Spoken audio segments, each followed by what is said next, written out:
वाल्मिकींबरोबर राम आणि लक्ष्मण दोघेही निघालेले आहेत. वाटेत मन धर्मोधर करत करत काल आपण बघितलं सिद्धाश्रमात ते आलेले आहेत. आणि ज्या यज्ञाची सांगता व्हायची होती, ज्या यज्ञाचं संरक्षण व्हायचं होतं, त्या मारीच आणि सुभाऊ या दोघांपासूनही संरक्षण केलेलं आहे, राम लक्ष्मणांनी केलेलं आहे. दोघेही जण 6 दिवस काहीही न खाता पिता तिथे उभे आहेत बरं का. वाल्मिकींचं जेव्हा कार्य आपलं विश्वामित्रांचं कार्य सुरू झालंय ना, एका कार्यामध्ये अनेक गोष्टी आहेत. नुसतं तिथे उभं राहणं नाही आहे. जसं सांगितलं बला अबला त्यांनी जे मंत्र दिले जे काही सिद्धी दिल्या त्या कशा करताय, 8-8 दिवस महिनाभर बिना खाता पिता झोपता राहता येतं. त्या सिद्धींचा तिथे प्रयोग झालेला आहे. त्यांची जी धनुर्विद्येची कस आहे ती पणाला लागलेली आहे तिथे. आणि काल आपण बघितलं मारीचाला त्यांनी त्या बाणाने लांब पडवलेलं आहे. एकदम तो मारीच उभा राहिल्याबरोबर ते रिफ्लेक्स ॲक्शन काल शब्द होता लक्षात येत नव्हता. रिफ्लेक्स ॲक्शनमुळे पट केले त्यांनी, पट तो ते दिव्यास्त्र काढलं, त्याला पळवलं, सुभाऊला मारून टाकलं. आणि असं करत करत पुढे निघालेले आहे. आणि आता त्यांचा मुक्काम जो आहे, त्यांचा जो प्रवास आहे तो मिथिलेकडे चाललेला आहे. आणि मिथिला नगराबद्दल पश्चिमामित्र जे आहे या दोघांना राम आणि लक्ष्मणांना सांगत आहे मिथिलेकडे निघालेले आहेत बघा, निघणार आहेत, निघालेले नाहीत, निघणार आहेत. काल आपण बघितलं तिथले जे महाराजा जनक जे आहेत, मिथिला नरेश, ते सिरध्वज त्यांचं नाव आहे. त्यांची पत्नी सुनयना आहे आणि यांना पुत्र संतान काही नाही आहे. आणि एका यज्ञाच्या वेळेला कार्याला प्रारंभ झालेला आहे. आणि भूमिपूजन जे आपण म्हणतो, भूमीचं शोधन ते करण्याकरता विधिविधानाने चाललेलं आहे. यांचे कुलपुरोहित जे शतानंद तिथे आहेत, मोठमोठाले ऋषिमुनी आहेत. आणि अत्यंत आनंदाने तो कार्यक्रम सुरू असताना त्या नांगराचं जे पात्र आहे ते एका ठिकाणी अडकलेलं आहे. आज बघितलं आपण, ती पेटी निघाली आहे, त्या पेटीमध्ये एक लहानशी मुलगी निघाली. हीच ती सीता. सीता म्हणजे काय काम झालं, त्या नांगराच्या पाताला जे सोन्याचं पहिल्या मुलामा चढलेला असतो, पत्रा असतो, त्याला सीत असं म्हणतात. त्याच्यातनं निघाली म्हणून सीता. महाराज जनकांची ती एक मानलेली कन्या आहे म्हणून जानकी. मिथिलेची राजकुमारी आहे, राजकन्या आहे म्हणून मैथिली. आणि महाराज जनक विदेही आहेत म्हणून त्यांची मानलेली कन्या म्हणून वैदेही. असे 4 नावं एकाच स्त्रीचे. आणि अत्यंत श्रेष्ठ, अत्यंत रूपवान आणि अत्यंत गुणवान अशी मुलगी आहे बरं. तिचं नाव सीता असं ठेवलेलं गेलेलं आहे. आणि कोण आहे ही सीतेचा जन्म झाल्याबरोबर, सीता यांना मिळाल्याबरोबरच एकदम आहे ना तिथलं रूपच पालटलंय. त्या मिथिला नगरीचं राजमहालाचं रूप पालटलेलं आहे. एकदम समृद्धी आहे, सगळ्या तिथे येऊन राहिलेलं आहे.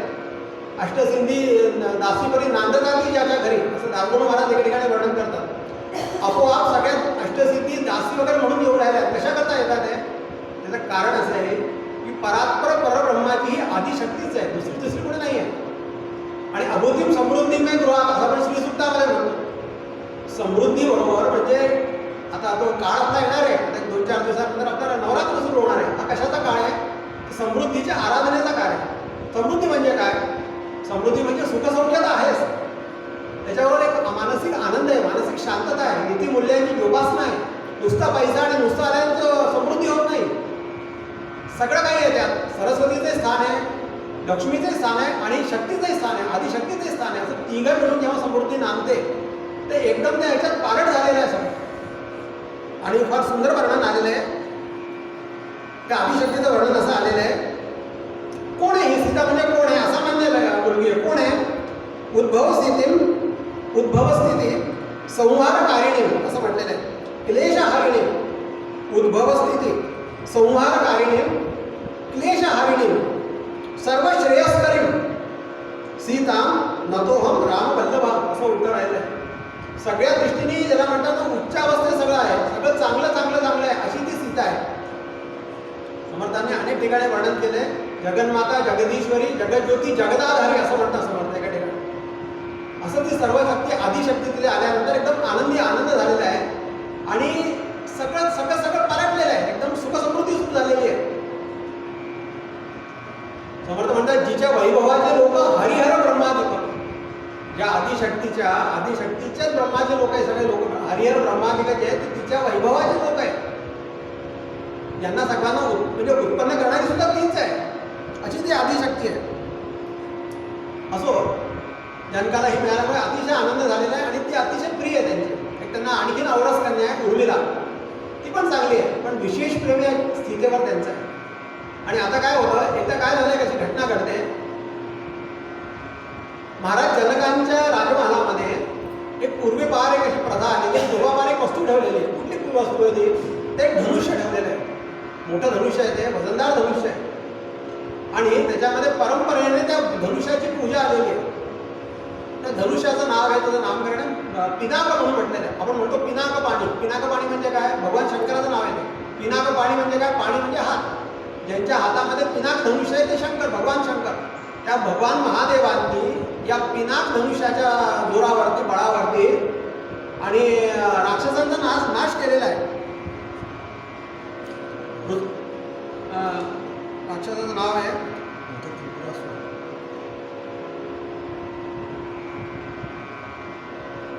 असो, रुद्रासुर, बहुतेक रुद्रासुर लक्षात येत नाही. त्या राक्षसाचा नाश केलेला, अतिशय भयंकर राक्षस होतो. असा हे धनुष्य तिथे ठेवलेलं आहे त्यांच्या इथे. आणि यांची पूर्वापार प्रथा जी आहे, दररोज त्याचं पूजन होतं त्या धनुष्याचं, त्या पिनाकाचं. आणि महाराज जनक स्वतःच पूजन करतात. एकदा काय झालं की एक दिवस त्यांना किती घाई आहे, दुसरं काम आहे, राज्यकारभाराचे काम आहे. आणि म्हणून ते सुनयना आपल्या राणींना सांगतात की आजच्या दिवस तुम्ही पूजा करा, जरा मला काम आहे. हरकत नाही. आता तो सुनयना जेव्हा ते तिथे येते, राजमहालामध्ये येते, त्यांच्याबरोबर तिची छोटी ती मुलगी पण सीता पण आहे बरोबर. आणि ती आल्यानंतर काय करावं, त्याची पद्धत अशी आहे की रोज आपण इथे बघा, सगळं आपण रोज निर्माल्य काढतो. ती जागा ती स्वच्छ करायची असते आणि त्यानंतर मग त्याचं पूजन असतं. निर्माल्य काढत असताना काहीतरी थोडंफार त्या धनुष्याच्या खाली असं अडकलेलं आहे. आणि ती पद्धत त्याची अशी आहे की दररोज सगळ्यात जेवढं निघेल तेवढं काढायचं. महिना 2 महिन्याने, 1 महिना 2 महिन्याने वेळ मिळाला, जसं आपण उद्वार्जन भगवंताचं करतो तसं एक 100-200 लोक गोळा करायचे आणि ते वजनदार आहे, मग ते सगळ्या लोकांनी उचलायचं, मग त्याचं खालचं सगळं स्वच्छ करायचं जागा.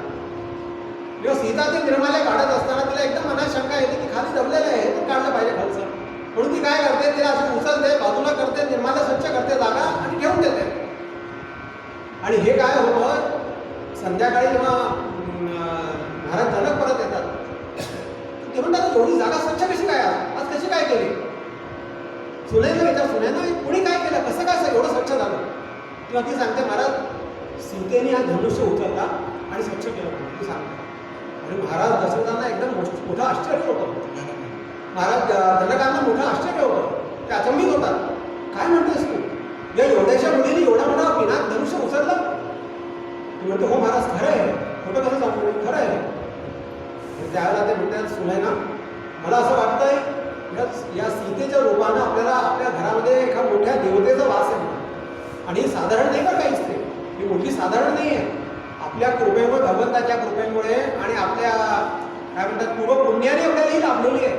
आता आपलं कर्तव्य आहे, ज्या अर्थी आपल्याला भगवंताने हा ठेवा दिलेला आहे, योग्य वेळी तिला एखाद्या चांगल्या घराण्यातच तिला द्यायला पाहिजे, एक योग्य हाती तिला द्यायला हवं.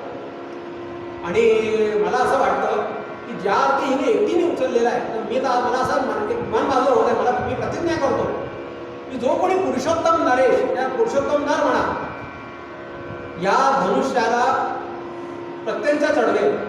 म्हणजे काय, प्रत्यंचा चढवणे 2 गोष्टी आल्या, त्याला उचलणं आलं आणि त्याला वाकवणं आलं, तेव्हाच ती प्रत्यंचा चढणार त्याच्या. हे जे कोणी करेल त्याला त्याच्या हातात मी माझ्या सीतेचा हात देईन. आणि आता हे काय सगळं झालंय, ही गोष्ट झाली बरं का, अजून घटना नाही झाली. आपल्याला घटनेत मी देतोय. विश्वामित्र राम आणि लक्ष्मणांना सिद्धाश्रमामध्ये रात्रीच्या वेळेला ते पाय दाबत असताना हे सगळं सांगतायत. हे सगळं मिथिलेचं वर्णन करतायत. मिथिला ह्यांना जायचं आहे, वाटेत मिथिला पडते. हे जेव्हा मिथिला क्षमा करा, मिथिलेला जायचं यांचं, ह्यांना खरं जायचं हिमालयामध्ये, पण ते म्हणाले की माझ्या कानावरती असं आलेलं आहे की मिथिला नरेश आपल्या मुलीचं स्वयंवर करणार आहे, म्हणून तुम्हाला सांगतो मिथिला कोण, नरेश कोण, सीता कोण, या सगळ्या गोष्टी यायला पाहिजे की नाही. अजून तोपर्यंत राम लक्ष्मणांना काहीही कल्पना नाही आहे. ही जे मी सांगितलं आपल्याला घटना, ही सगळी विश्वामित्रांनी राम आणि लक्ष्मणांना सांगितलेली आहे. आणि ते म्हणतात महाराज असं कसं. लक्ष्मण मनामध्ये विचार करतात की ते बरोबर आहे ते. हां, ते विश्वामित्र हे सांगतात की त्यानंतर अनेक राजे येऊन गेले तिथे, बरं का. तिथे अनेक राजे येऊन गेले आणि प्रत्येकाने उतरण्याचा प्रयत्न केला, पण तुम्हाला ते साध्य झालेलं नाही आहे. तेव्हा ते मोठे चिंतेत आहे. एक मनाची काऊन लागलेली मनाला, कसं काय होईल, मी जे प्रतिज्ञा केली ती खरी होईल ना, तिचा हात योग्य ठिकाणी जाईल ना, कोणीतरी असा पुरुषोत्तम हे असेल ना की जो याला उचलू शकेल म्हणून. लक्ष्मणजी मनातल्या मनात हसतात. ते म्हणतात अजून आमचा दादा तिथे गेलेला नाही, आमचा राम दादा तिथे गेला नाही म्हणून हे सगळ्या गोष्टी झालेल्या आहेत. असो. आणि असं करत असताना आता ते म्हणाले आपण रामा आता उद्या आपण मिथिलेकडे निघणार आहोत. आणि आता ते मिथिलेकडे त्यांचं प्रस्थान होत आहे. जात असताना वाटेमध्ये त्यांचं पुन्हा ते सांगतात त्याला लोक शिक्षण, म्हणजे शिक्षण चालू आहे. प्रत्येक वनवासांना त्या लोकांना रामाने भेटावं, त्या लोकांच्या काही दुःख आहेत का, त्यांची काही त्रास आहे का, त्यांना विचारावं.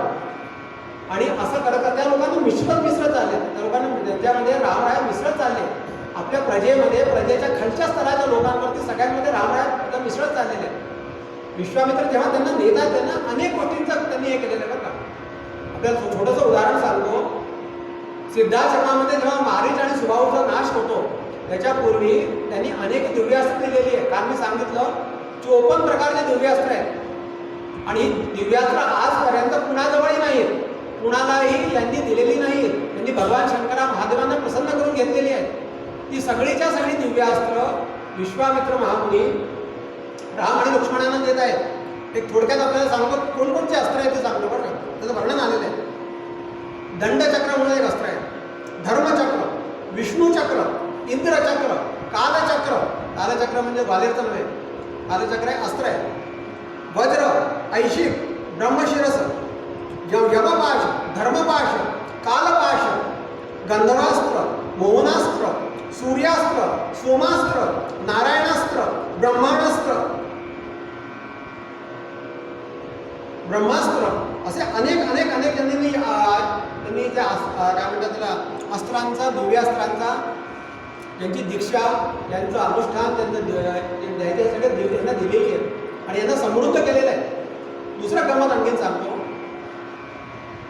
यांना बाहेर काढायचा आणखीन उद्देश आहे. राजमहालातनं बाहेर काढायचा उद्देश काय आहे की 16वं वर्ष काल मी सांगितलं होतं की 16व्या वर्षामध्ये उमेद असते आणि त्यावेळेला बुद्धीला एक वेगळी कलाटणी द्यायची वेळ असते आणि अशा वेळी ते संस्कारित करायची फार गरज असते बरं का. तेव्हा काय असतं, एक आपलं घरचं उदाहरण सांगतो, रामायणातलं नाही. 16व्या वर्ष म्हणताना काल आपण बघितलं 16व्या वर्षामध्ये काय काय झालं. ज्ञानेश्वरांनी ज्ञानेश्वरी लिहिली, शिवाजींनी पहिला किल्ला तोरणा किल्ला जिंकला आणि त्या मनाने आजची जी 16 वर्षाची मुलं आहेत आपण थोडंसं चिंतन करूया. कुणाबद्दल टीका टिप्पणी नाही, सगळ्यांच्या घरी तेच आहे. आजच्या काळामध्ये बघत असताना सुखवस्तू राहण्याची सवय झालेली आहे. विश्वामित्रांना ते मान्य नाही आहे. त्यांची जडणघडण अगदी कष्टमय व्हायला पाहिजे. ब्रह्मचारी आश्रम अजून संपला, जसं गुरुगृहात ते आलेले आहेत पण अजून पूर्ण संपलेला नाही आहे. त्या रामरायांना तिथल्या सुखासनाची सवय लागता कामा नाही, एक पहिला उद्देश आहे.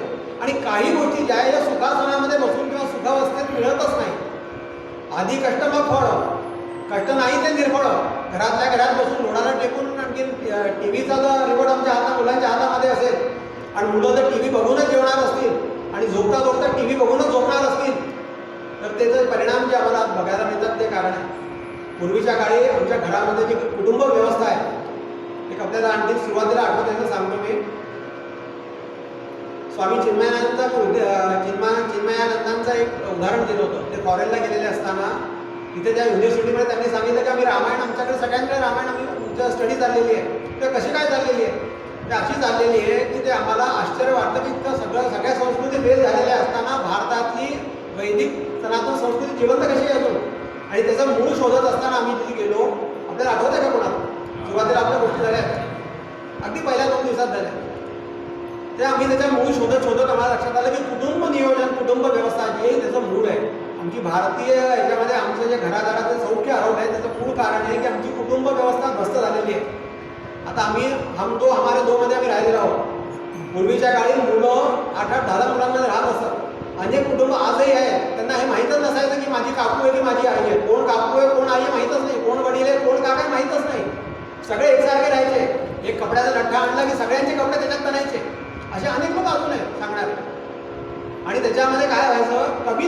सुखसोयींचं हे असायचं, त्यामुळे कष्टार्थी जीवन होतं. म्हणजे आपलं मी सांगतो, आमचं स्वतःचं सांगतो मी. या विहिरीच्या याच्यात 40 आम्ही दुपारी यायचं ना, नळाची स्थिती गंभीर होती. असं आजचं पाणी येतं असं नसायचं. एक नळ पूर्ण वाड्यामध्ये होता, त्या वाड्यातनं सगळ्या लोकांनी पाणी भरायचं. मग कधी घरी कुटुंब मोठी प्रत्येकाकडे, बरं त्या टंक्या वगैरे प्रकार नाही, पंपचा प्रकार नाही. मग दुपारी 12 वाजता आम्ही या विहिरीतलं पाणी सुद्धा ओढलेलं आहे. आम्ही बाहेर जाऊन पोहून यायचे, घरचे लोक चिडलेले असायचे, आजी आमची चिडायची, आई चिडायची, तुम्ही कामं करत नाही आपल्या, मग आता पाणी आणा. उन्हामध्ये पाणी 40 बाटल्या पाणी ओढायचं विहिरीतनं आणि ते भरायचं. असो सांगायचं म्हणजे कष्टमय जीवन त्या ह्याच्यामध्ये त्या वयामध्ये अपेक्षित आहे. आपण मेधा प्रज्ञा म्हणजे म्हणतो ना, मेधा प्रज्ञा जे ज्वलंत होतात ना, त्याच्यामागे कष्ट पण आहे. आणि अशा स्थितीमधनं वाल्मिकींनी आपल्या विश्वामित्रांनी रामरायांना घडवायला सुरुवात केलेली आहे. आमची कुटुंब व्यवस्थेमुळे काय झालेलं आहे की घरातली वृद्ध माणसं आता कमी झालेली आहे. आमचं वृद्धाश्रम जे आहे ना, हे आमच्या संस्कृतीला लागलेला कलंक आहे. म्हातारे लोक जेव्हा वृद्धाश्रमात जातात ना, एक सांगू का, मुलांना संस्कार जे देतात ना, ते आजी आजोबा देतात ना. हे पूर्वापारपासून झालेले आलेले आहे. वडील कधी पण वडिलांच्या याच्यामध्ये, वडिलांना एवढा वेळच नाही आहे. ते नोकरी केल्यानंतर नोकरी करते की मुलांना बघते. मुलं जे मित्रत्वाचं नातं मुलांचं असतं ते आजी आजोबांबरोबरच असतं. आणि आजोबा आजी जे सांगतात ना, ते बरोबर राबवतात पुढे रागवायचं ते. आता काय झालंय, एक सुंदर आपले स्वामी माधवानंदांचं बोलणं आहे. खरं म्हणजे 1600 वरती ताडा येत असं म्हटलेलं आहे बरं का. आमची संस्कृती असं सांगते, 16व्या वर्षी मुलगा या स्थितीला आलो ना, त्याला थोडासा हात चपरा दिल्याशिवाय होत नाही.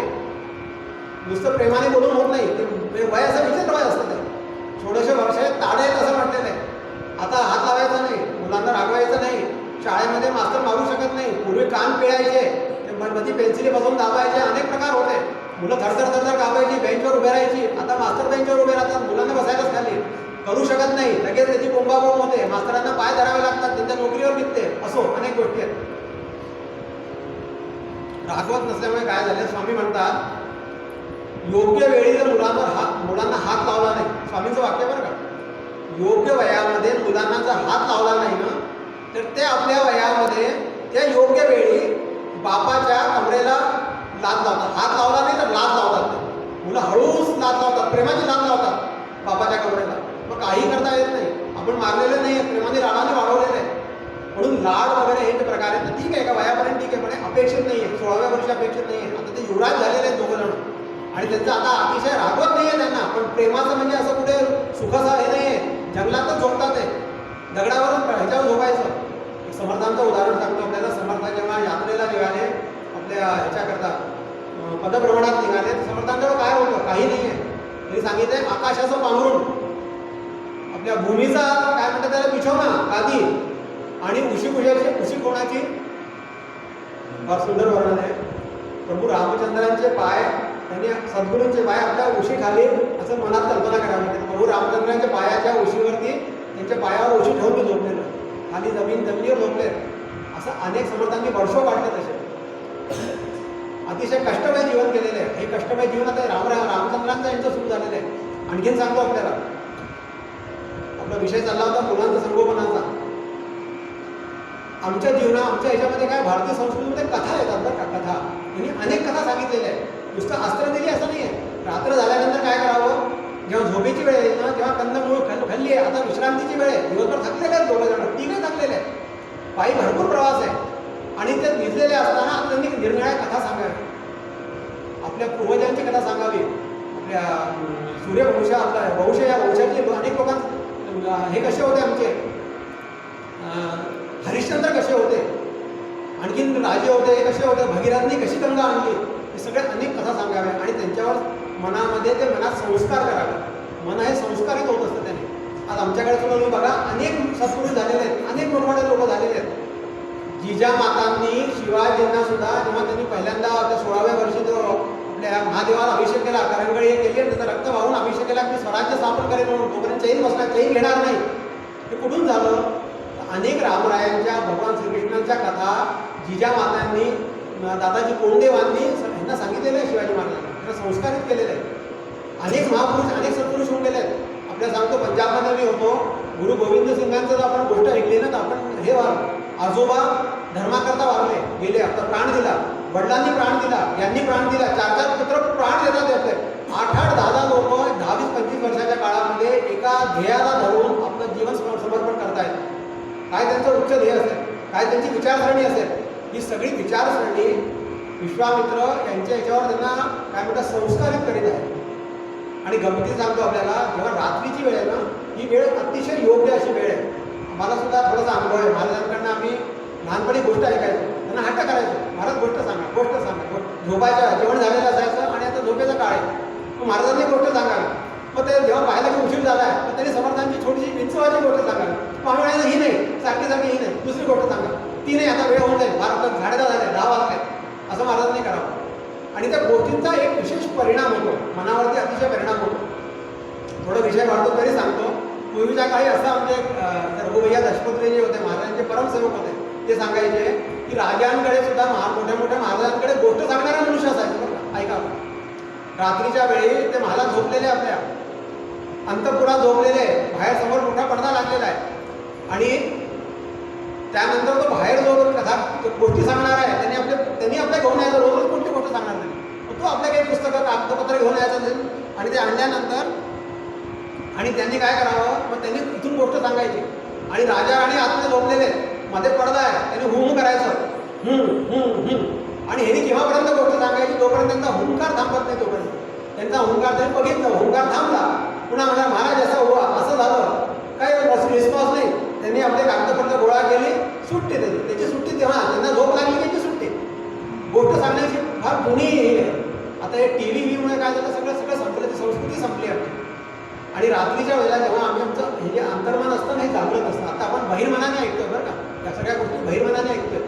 अंतर्मनात जेव्हा ते रात्रीच्या वेळेला जातात आणि ते अतिशय योग्य वेळ असते, ते मन जे आहेत ना, ते संस्कार आमच्या मनामध्ये भिडतात, आमच्या जीन्समध्ये ते जातात आणि मुलांच्या तरुणांच्या जावं असा तो उद्देश होतो.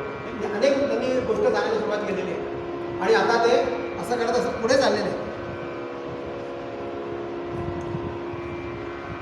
आपण विषय सीतेवर चाललेला होता. सीता ही अतिशय जगन्माता जगदीश्वरी असल्यामुळे आणि यामुळे काय झालेलं आहे की स्त्री ही शक्ती आहे. आपल्या भागवतामध्ये सुंदर एक असा उल्लेख येतो,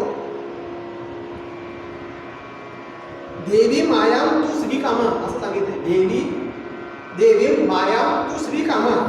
श्री म्हणजे काय, अति सर्व मंगल्याची, सर्व सौंदर्याची आणि सर्व सिद्धींची ती देवता आहे आणि अतिशय दिव्य शक्ती आहे.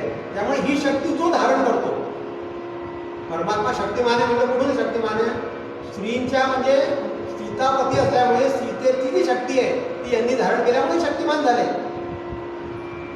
रामराया शक्तिमान आहे म्हणून आमच्या इथे काय आहे, श्री हा शब्द फार महत्वाचा आहे. बरं, श्री म्हणजे लक्ष्मी तसं म्हणतो पण श्री आदिशक्तीचा स्वरूप आहे.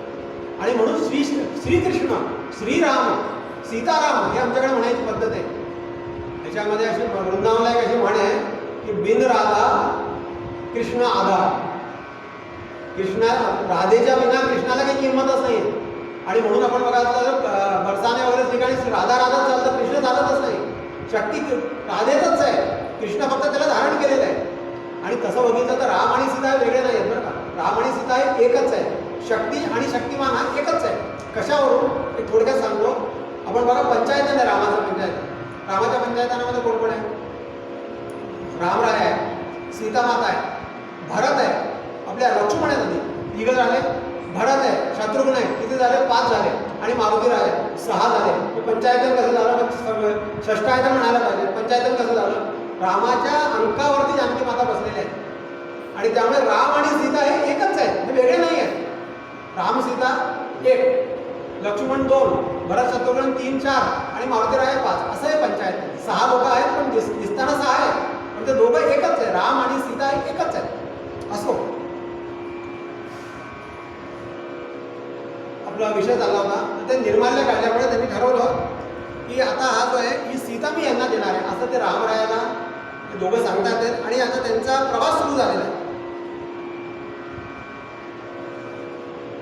आणि आता प्रवास करत धर्मजल करत करत ते मिथिलेकडे चाललेले आहेत आणि वाटेमध्ये त्यांना एक आश्रम लागतो.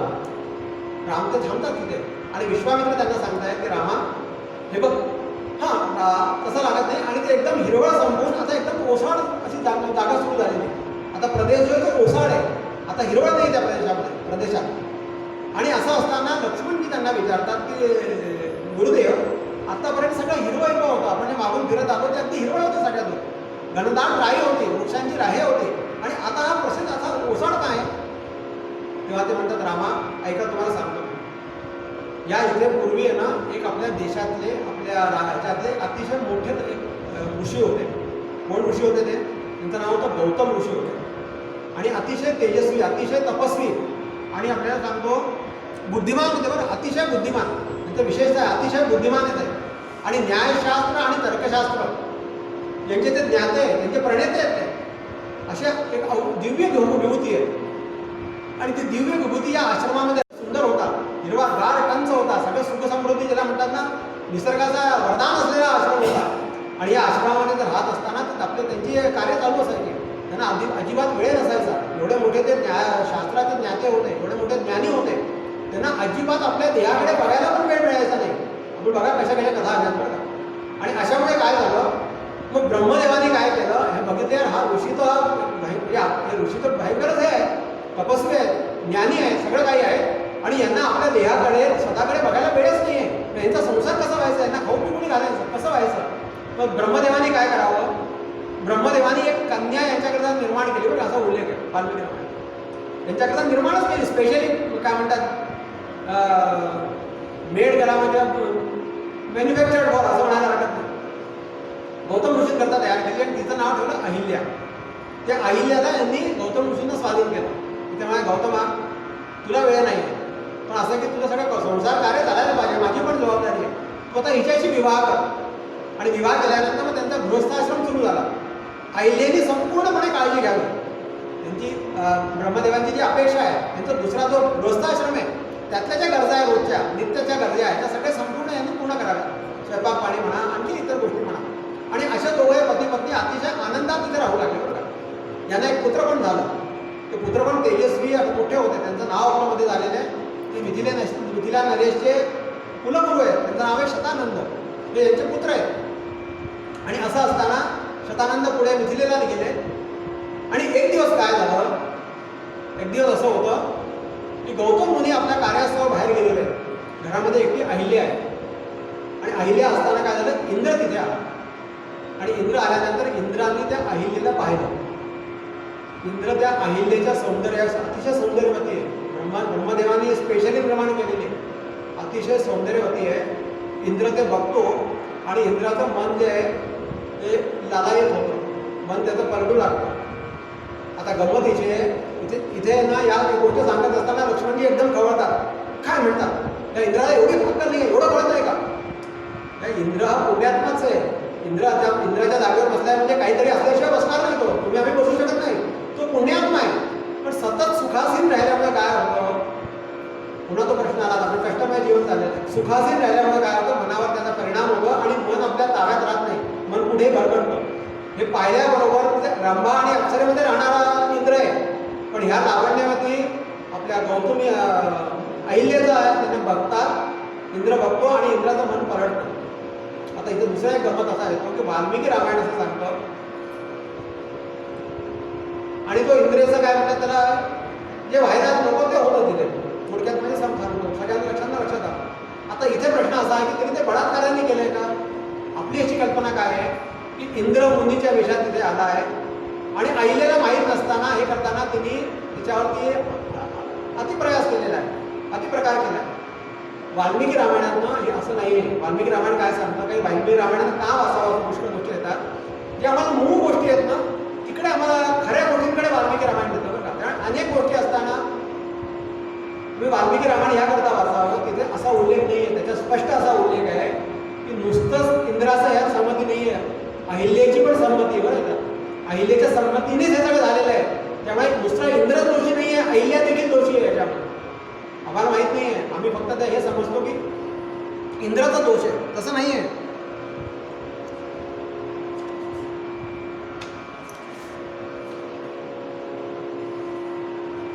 मुनिवेशम सहस्त्राक्षम विज्ञाय रघुनंदन असं हे शास्त्र.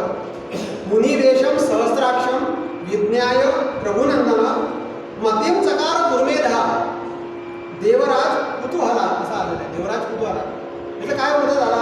विज्ञाय म्हणजे काय, विज्ञाय म्हणजे जाणणे, जाणून. इंद्र आणि मुनीपेक्षा इंद्र आलेला आहे, पण अहिल्याने पण जाणून केलेलं आहे ना. अहिल्याला माहिती आहे इंद्र आहे आणि त्यानंतर हे झालेलं आहे. दुसरं असं की दुर्मेधामध्ये लिहिलेलं. दुर्मेधा म्हणजे काय? दुर्मेधा असा, मेधा म्हणजे काय? बुद्धीचा एक हे भ्रष्ट झालेली आहे. दुर्मेधा म्हणजे ती मती दुर्मती झालेली आहे. तिची मती जी आहे ती दुर्मती झाली आहे. तिच्या मनात पाप आहे, इंद्राच्या मनात पाप आहे आणि दोघांच्या सहमतीने हे दृश्य घडलेलं आहे. त्यामुळे दुसरं असं तिथे येतं की आपण अनेक ठिकाणी बघतो अहिल्याशिवाय रागवे मुक्त केली, तो विषय आता येतोच आहे. आणि हे झाल्यानंतर काय होतं, ते घडतं नको ते घडून जातं. आणि हा दुसरा आणखी प्रसंग असा येतो की गौतम मुनी आता येतात तिकडे, अहिल्याने पाहिलं येते आणि अहिल्या इंद्राला म्हणते की ते मुनी येतात, तुम्ही आता निघालो, लवकर पळा. वाट तीच आहे, असं मागून बॅक डोअर असं काही हे नाही आहे की मागून कुठून पळून जाते वगैरे नाही आहे. समोरून ते जातात, वाटेत गौतम भेटतात, समोर गौतम आलेले आहेत. इंद्राच्या चर्या म्हणणं लक्षात येतात ना, त्यांच्या चर्या बघितल्यामुळे लक्षात येतं काहीतरी करून आलेला आहे आणि त्याला रागवतात, श्राप देतात आणि इंद्र पळत सुटतो. हे झाल्यानंतर गौतम ऋषी आश्रमामध्ये येतात. आश्रमात आल्यानंतर अहिल्याची त्यांची नजर भिडते आणि अहिल्या खाळी मान घालून खळखळ दुःखात अश्रुपात करू लागतात.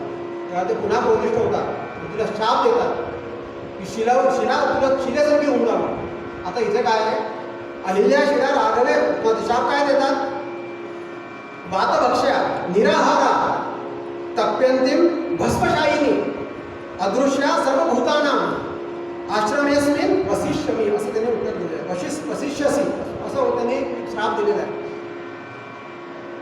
भस्मशायिनी म्हणजे काय, तू धुळीत पडून राहा, तू या धुळीमध्ये पडून राहा. तू पण त्याच्याबरोबर तिला लक्षात येते, ती कबूल करते की माझ्या हातून चूक झाली. गौतमांपुढे तिचं चालत नाही, तिला कल्पना आहे गौतमांना काय झालेलं आहे. ते अतिशय तेजस्वी आणि अतिशय तपस्वी ऋषी आहे. ही शरणागती घेते, त्यांना सांगते माझी चूक झाली आहे आणि ते म्हणतात की चूक झाली असताना तू आता ते सांगितलं वातभक्ष्या म्हणजे आता वायूचं भक्षण कर, फक्त काही खायचं नाही पाहिजे, फक्त वायू भक्षण, निराहारा, काही खायचं नाही. तप्यंती म्हणजे आता तप कर, तू तप कर, तुझ्या हातून चूक झाली, तू कबूल करते ना, तुला सांगतो मी आता ह्याचा फक्त काय म्हणतात त्याला प्रायश्चित्त आता हे की ह्या सगळ्या गोष्टी कर. अदृश्य सर्व भूतानां, सर्व जगापासून अदृश्य राहायचं आहे बरं का. शिळा या शब्दाचा अर्थावर पण येत आहोत, त्याच्यापूर्वी मी हा श्लोक सांगितला आहे. सर्व भूतानां आश्रमेस्मिन वसिष्यसी, त्या आश्रमात इथेच राहायचं आहे.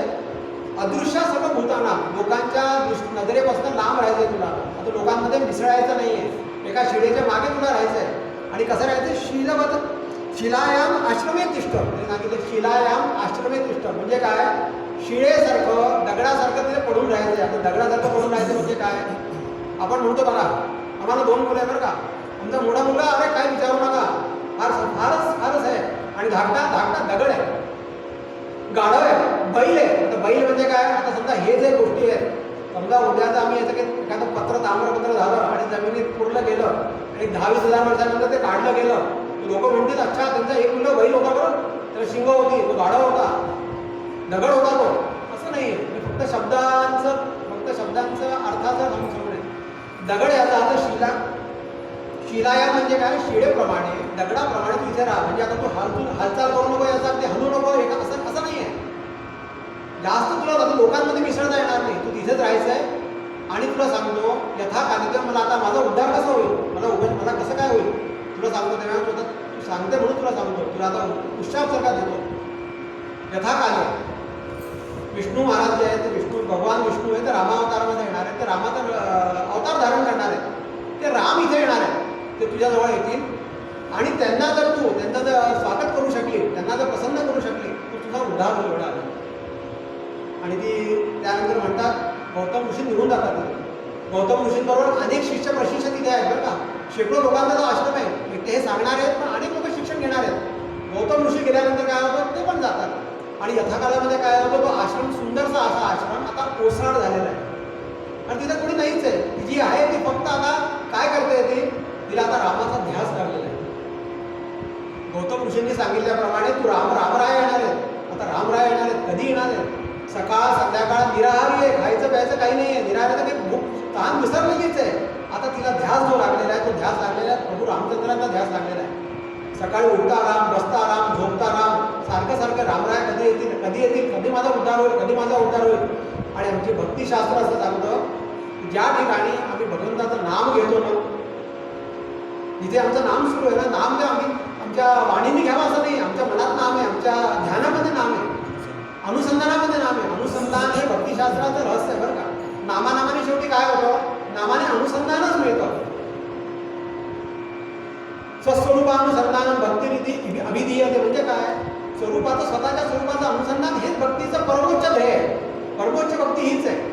तिला तिचं अनुसंधान सुरू होतं आणि सारखी ती आता राम राम राम राम आता कधी येणार कधी येणार कधी येणार. आणि काय होतं, त्या भक्तिशास्त्रामध्ये असं सांगितलेलं आहे की जेव्हा आम्ही सतत नामस्मरण करतो ना, नामस्मरे निरंतर ते जाणावे पुण्य शरीर. म्हणजे काय, सारखं सारखं नाम करून करून करून ते आता तिथे जे पाप आहे, समर्थ म्हणतात उपरती आणि अनुताप, तेथे काहीचे उरेल पाप. या नामस्मरणाने सगळी तिची पाप आहे ना, सगळी आता जळू लागतात हळूहळू. आणि भगवंतांनी खूप सुंदर सांगितलेलं आहे. तिचं अहिल्या नाव का पडलं असं आलेलं आहे. अहिल्या म्हणजे काय माहिती का, अहिल्या म्हणजे हल, हल म्हणजे काय नांगर, हल हल हल अहिल्या. हल म्हणजे काय नांगर, नांगर म्हणजे जिथे आपण ते हल चालवतो नांगर. अहिल्या, अहिल्या म्हणजे काय, जिथे नांगर चालत नाही ती जागा अहिल्या. म्हणजे जिथे नांगर चालत नाही म्हणजे काय होणार, ज्या भूमीवरती नांगर चालणार नाही तिथे काही शेत येणार नाही, तिथे काही पीक येणार नाही, तिथे काही फुलं लागणार नाही, झाडं लागणार नाही. म्हणजे काय होणार, ती ओस होते, ती जागा ओस पडते. आणि अहिल्या याचा अर्थ असा झाला की ती जागा जे तो आश्रम जो आहे तो ओस पडलेला आहे. ती बाई आता अहिल्या झालेली आहे, तिथं काही नाही आहे, ती फक्त एकटी भगवंताच्या नामस्मरणामध्ये लागलेली आहे. भगवान सांगतात अर्जुनाला, अपिचेत सुधुचारो अपिचेत सुधुचारो भजते माम अनन्य भाव आणि साधुरेवच मंतव्य सम्यक व्यवस्थितो हिसहा असं सांगितलेलं आहे. क्षेत्र भवती धर्मात्मा. म्हणजे काय, एखाद्या माणसाने अनेक अनेक पाप करावी, त्याच्या हातून ती घडावी. पाप करावीपेक्षा पाप त्याच्या हातून घडलेली आहेत. एक दिवस असा येतो की त्या पापांबद्दल त्याला उपरती होते, त्याला पश्चाताप होतो. आणि असा जो मनुष्य जो भगवंताचं भजन करणार असेल, सर्व भावे भगवंताला शरण येणार असेल, तर त्याचा उद्धार सुद्धा भगवंत करतो. आमच्या हिंदू वैदिक संस्कृतीमध्ये आमची जी ईश्वरी संकल्पना आहे, ही ईश्वर संकल्पना काही मोठ्या लोकांकरता नाही आहे. जे पाप करत नाही त्यांच्याकरता ईश्वर आहे का. पतित तू पावना, पतित पावना रामाला म्हणतो. पतित पावना म्हणजे काय, जे पतित आहे त्यांना पावन करणारा जो तो राम आहे. जे पतित जे पावनच आहे त्यांना पावन करून काय व्हायचंय. जे चांगले लोक आहेत, जे साधू लोक आहेत ते तर ठीक आहे, ते तर आहेतच ना, त्यांना काय विषय व्हायचा आहे. समाजातल्या रसातळाला गेलेली जी लोक आहेत, जे अतिशय खालच्या आहे, निकृष्ट याला पोचलेले आहेत, त्यांच्या कारण त्यांच्या पापांमुळे, त्यांच्या पूर्वकर्मांमुळे त्या लोकांना उद्धरून त्यांनी वर आणलं. जो वर आणतो तो आमचा भगवान आहे, तो आमचा ईश्वर आहे. आणि भगवंताचं आश्वासन आहे, फक्त काय आहे की ते चूक पुन्हा त्यांनी करायची नाही. आणि अनन्य भावे भगवंताला शरण यायचं. आणि उपरती आणि अनुताप हे व्हायला पाहिजे, पश्चाताप व्हायला पाहिजे, झालेल्या कर्मांचा पश्चाताप व्हायला पाहिजे.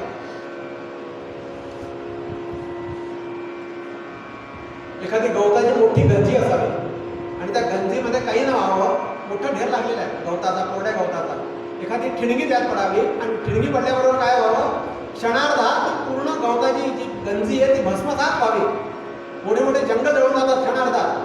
तर भगवंताचं नाम जर आमच्या हृदयामध्ये चाललेलं असेल, आम्ही कितीतरी पाप आमच्या हृदयामध्ये असतील, पण आम्ही भगवंताचं नाम घ्यायला सुरुवात केल्यानंतर योग्य वेळ येते आणि ती पापाची ठिणगी जेव्हा आमच्या भगवंताच्या नामाची ठिणगी जेव्हा पडते ना, तेव्हा मन बुद्धी देहासकट आम्ही पवित्र होतो, सगळं राग होऊन जातं, सगळे पाप राग होतात. असे अनेक उदाहरणं आलेली आहेत. आणि असं जो करतो ना त्याला भगवंत असं म्हणतात. वसिष्ठांनी, विश्वामित्रांनी रामरायाला सगळं केलेलं आहे, धीर गंभीर केलेलं आहे. रावण्यरूपी महाधीर गंभीर पूर्ण प्रतापी सगळं काही केलेलं आहे, सगळं संस्कारित केलेलं आहे. आता त्यांना असं वाटतं की रामा हे असं असं झालेले आहे. आणि ती अहिल्या जी आहे ही कथा चालली बरं का. ही कथा म्हणजे विश्वामित्र राम आणि लक्ष्मणांना सांगतायत, हे आपण लक्ष ठेवा. अशी अशी घडलेली कथा आहे, पूर्वपार घडलेली कथा आहे. आणि रामा, आपण या ठिकाणी उभो आहे, तुला जे आश्रम हा जो ओस दिसतोय त्याचं कारणच आहे की अहिल्या ही अहिल्या समर्थांनी सांगितले, अहिल्याशिवाय राघवे मुक्त केली. आम्हाला असं काय वाटतं की नुसतं पदस्पर्श लावला, पाय लावला आणि दगड होते पाय झाले. आणि हे आम्हाला वाटत नाही, केवटाला सुद्धा वाटतंय. केवट जेव्हा रामराया तिथे जातात तर ते म्हणाले, मी ऐकलंय तुमच्या पायाने दगडाची हे होते, माझी लाकडाची नाव आहे. चुकून बिकून काही दगडाचे एक दोन काही कणाविणा पडलेले असले मला एक सांभाळायचा पुरेवाट होते, माझं कोणाला पैसा पुरत नाही, 4-4 धागा तर मी कुणाला सांभाळणार, तेव्हा मी तुमच्या आधी पाय धुतो. पाय धुवायचं कारण आहे त्यात अनन्य भाव आहे, हा विषय झाला. म्हणजे केवटाला सुद्धा वाटलेले की ती अहिल्याशिवाय राघवमुक्त केली, म्हणजे भगवंताच्या पायाने दगड हे अहिलेचं रूप धारण करतात, असं नाही आहे. आता आपल्या लक्षात आलं असेल, म्हणून आमच्या वाल्मिकी रामायणाचं विशेषता आहे की ते खऱ्या ठिकाणी आम्हाला योग्य ठिकाणी नेतं. कुठल्याही मनावरती आता आम्ही भावातलं काही म्हणा, आता काही प्रॉब्लेम नाही आहे, पण योग्य असं झालेलं आहे. आणि हे रामा, ती अहिल्या तुझी वाट बघताय, तिला भेटणार ना. आणि त्यांना काय बघायचं होतं की रामराया नुसते धीर गंभीर पूर्ण प्रतापी नाही आहे, तर कसे अति कोमल रघुवीर स्वभाव यद्यपि अखिल लोक कर राहू. म्हणजे सगळ्या जगाचा राजा सुद्धा असताना सुद्धा महाधीर गंभीर पूर्ण लावण्य रूपी आहे, ठीक आहे, महाधीर गंभीर पूर्ण प्रतापी आहे, सगळं ठीक आहे. करी संकटी सेवकाचा पुरावा, जो त्याला अनन्य भावाने शरण येणार आहे, जो त्याची वाट बघतोय, त्यांच्या मागे धावणारा पण आहे, त्यांना उद्धार करणारा पण आमचा राम आहे. आणि रामाच्या ओढ्यात थळलं पाणी येतं, राम हे ऐकतात आणि त्यांना पाणी येतं की असं आहे का महाराज, असं आहे का गुरुदेव, तर चला आपण चलूया तिथं. आणि असं वर्णन आलेलं रामराय आल्याबरोबर तिच्या डोळ्यात खळखळ पाणी सुरू झालेलं आहे. आणि उल्लेख असा आलेला आहे, अहिल्याशिवाय राघवमुक्त केली समर्थ म्हणताय. आणखीन त्याच्या डिटेलमध्ये जायचं असलं तर रामराया आणि लक्ष्मणांनी जाताबरोबर अहिल्याच्या चरणांना स्पर्श केलेला आहे आणि ते केल्या नमस्कार वंदन करतात. गुरुमाता येते, काहीतरी झालं, आज ती पवित्र झालेली आहे. पुन्हा काय म्हणतात ना आपण, उपरते आणि अनुताप तेथे काहीचे उरेल पाप. आता काही प्रश्न नाही, आता ते पापामुळे सगळं तपामुळे पाप मुक्त केलेलं आहे आणि तिला अतिशय आनंद होतो. आणि हे सगळं होत असताना वरतून पुष्पवृष्टी होते.